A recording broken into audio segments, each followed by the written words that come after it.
Bien-aimés dans le Seigneur, bonsoir. Repentance et réconciliation, gage d'une paix durable. Voilà le thème que notre Église a choisi cette année pour ce temps de la Passion. Ce soir, notre sous-thème porte sur « Chercher la paix et non chercher à avoir raison ». Chercher la paix et non chercher à avoir raison. Avant d'entamer notre propos, inclinons-nous pour la prière. Prions Dieu. Notre Dieu et notre Roi, grâce te soit infiniment rendue en ce jour où nous sommes réunis dans ton sanctuaire. Merci Seigneur parce que malgré la tourmente et la catastrophe qui pèsent sur nous, tu ne cesses de nous secourir et de nous protéger. Tu es la source de nos vies et le pourvoyeur de tout ce que nous sommes et avons. C'est pourquoi nos regards sont encore tournés vers toi, nos cœurs ont soif de ta présence continue et de ton amour sans faille. Viens à notre secours, Seigneur.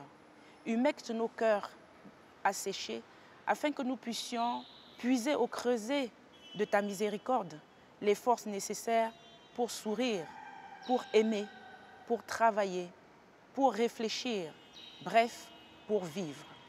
Dispose tes enfants à l'écoute de ces messages pour qu'ils en tirent chacun un élément nouveau pour sa transformation, afin de mener chaque jour cette vie de sanctification sans laquelle le salut est inaccessible.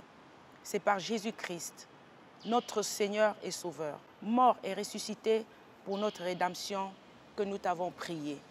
Amen. Je disais que notre thème de ce soir, c'est « Chercher la paix et non chercher à avoir raison ». Dans la continuité de notre série d'enseignements et en étroite connexion avec le sous-thème d'hier, axé sur l'impossibilité de construire sans paix, il s'agit pour nous aujourd'hui d'un entretien sur le thème « Chercher la paix et non chercher à avoir raison ». Chercher la paix et non chercher à avoir raison. La répétition est l'âme de l'enseignement, la mère de la science. C'est pourquoi, avec votre permission, nous allons revenir sur la définition de la paix, bien qu'elle ait déjà été donnée par nos précédents orateurs. Nous définirons ensuite la raison pour nous permettre une meilleure compréhension de notre sous-thème, ces deux concepts étant les mots-clés. Qu'est-ce que la paix? La paix est définie par le dictionnaire Larousse comme étant un état de calme, de tranquillité, de quiétude, l'absence de guerre, de troubles et de conflits. C'est une notion à sens multiple. Selon que l'on est dans un contexte ou dans une relation d'un homme avec lui-même, d'un homme avec son prochain, d'un homme avec son environnement familial ou sociétal, de deux communautés entre elles, de deux nations ou encore de deux blocs qui s'opposent. L'exposé d'hier a suffisamment articulé sur ces aspects et point n'est besoin d'y revenir. La paix dont il est question dans notre sous-thème de ce soir, c'est la paix spirituelle, c'est la paix de Dieu. Elle est plus profonde que le calme, plus profonde que la tranquillité et que la quiétude.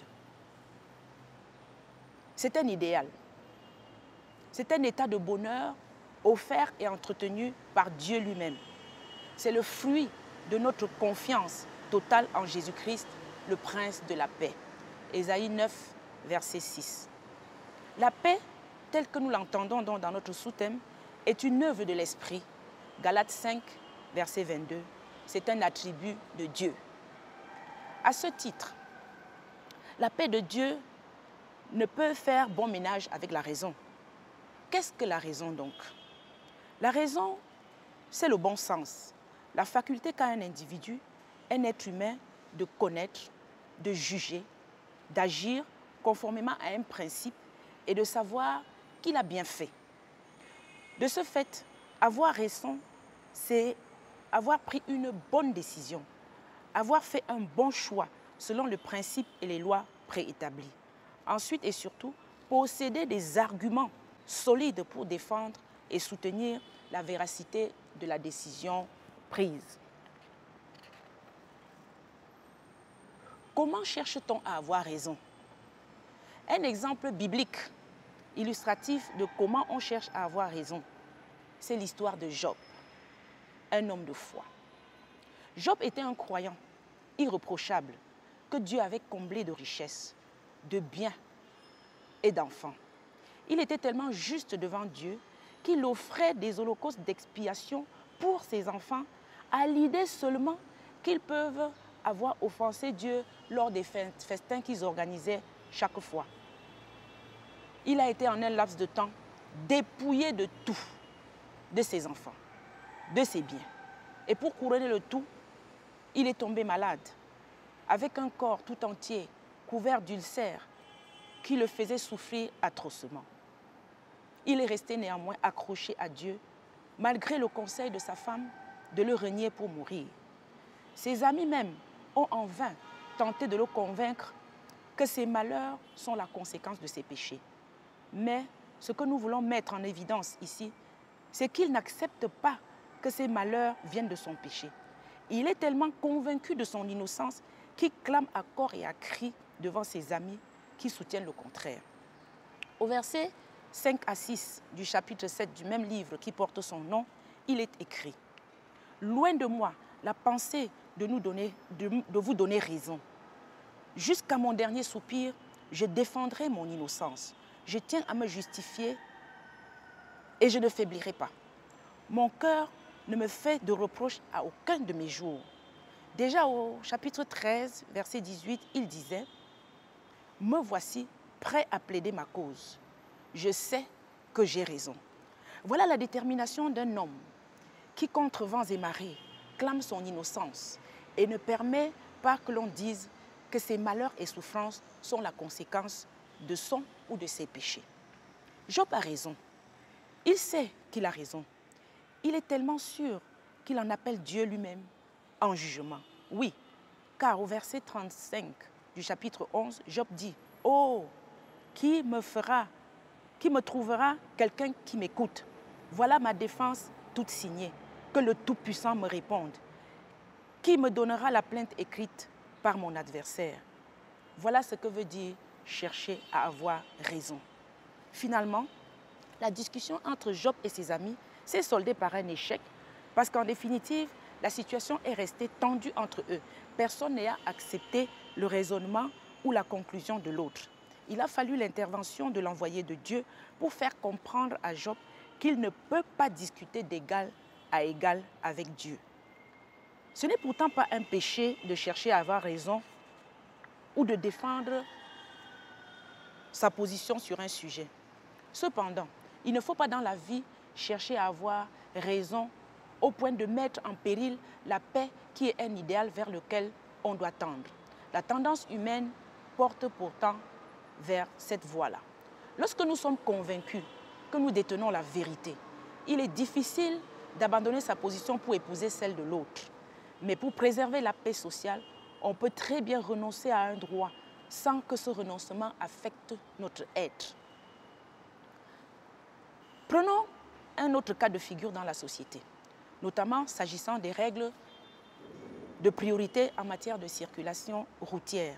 Dans le code de la route, la règle dite de priorité à droite indique que lorsque plusieurs conducteurs de véhicules arrivent en même temps à une intersection, c'est le conducteur qui est à droite qui a la priorité et doit passer avant les autres.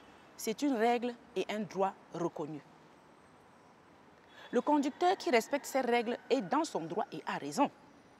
Il peut arriver que parmi les autres qui sont là, un soit fou, comme on le voit souvent, et décide de passer outre la règle. Le conducteur prioritaire se doit donc de jouer la prudence avant de s'engager. Cette prudence dont doit faire preuve ce conducteur prioritaire recommande qu'il considère son droit de priorité comme un simple ordre de passage. C'est dans ces conditions qu'il peut éviter un éventuel accident. Pourtant, il aurait eu raison sur toute la ligne en exerçant aveuglément son droit de priorité. Sur un tout autre plan, notamment sur le plan spirituel, le chrétien digne de ce nom doit être celui qui recherche la paix en toutes circonstances pour être en parfaite harmonie avec Dieu. il doit renoncer à l'amour du j'ai raison pour prévaloir et épouser la raison de l'amour de Jésus-Christ et donc de l'amour de Dieu. C'est en privilégiant l'amour de Dieu que nous pouvons alors rechercher la paix et non rechercher à avoir raison comme indiqué plus haut. Comment recherche-t-on la paix? Pour rechercher la paix, la vraie paix, on doit parfois être obligé de renoncer à ses droits, comme dans le cas du conducteur prudent dont nous avons fait cas. Le chrétien qui recherche la paix est celui qui se pose la question suivante. Est-ce que la défense acharnée de ma position, de mes droits, est-ce que chercher à avoir raison ne détruit pas finalement la paix que préconise notre Seigneur et Sauveur Jésus-Christ? En mettant le pied dans le plat pour parler de nous-mêmes, Église évangélique du Cameroun, nous dirons que si nos protagonistes, vainqueurs ou candidats malheureux aux dernières élections à la tête de notre Église, s'étaient posé cette question, on ne serait plus aujourd'hui, 4 années plus tard, encore enlisés dans cette crise post-électorale qui n'en finit pas et qui a fait voler en éclats notre unité et notre paix.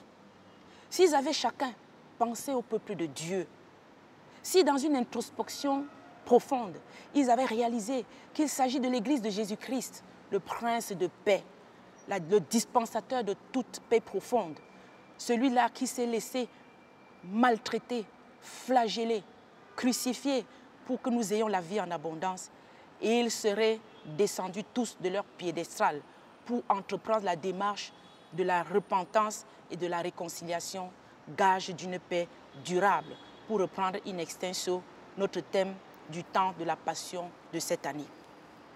La paix que le chrétien doit rechercher est cette paix sans condition, cet état de quiétude, de bonheur, de joie que l'on éprouve en présence de Dieu. La paix dont parle l'apôtre dans sa première épître aux Corinthiens, chapitre 6, verset 7, où il est écrit « C'est déjà un défaut pour vous que d'avoir un procès les uns avec les autres. Pourquoi ne souffrez-vous pas plutôt quelques injustices? Pourquoi ne vous laissez-vous pas plutôt dépouiller ?» Et dans l'évangile de Matthieu, chapitre 5, verset 9, Jésus proclame « Heureux ceux qui procurent la paix, car ils seront appelés fils de Dieu. » Heureux ceux qui procurent la paix, car ils seront appelés fils de Dieu. Veux-tu être appelé fils de Dieu, mon frère, ma sœur? Alors, sois un artisan de paix.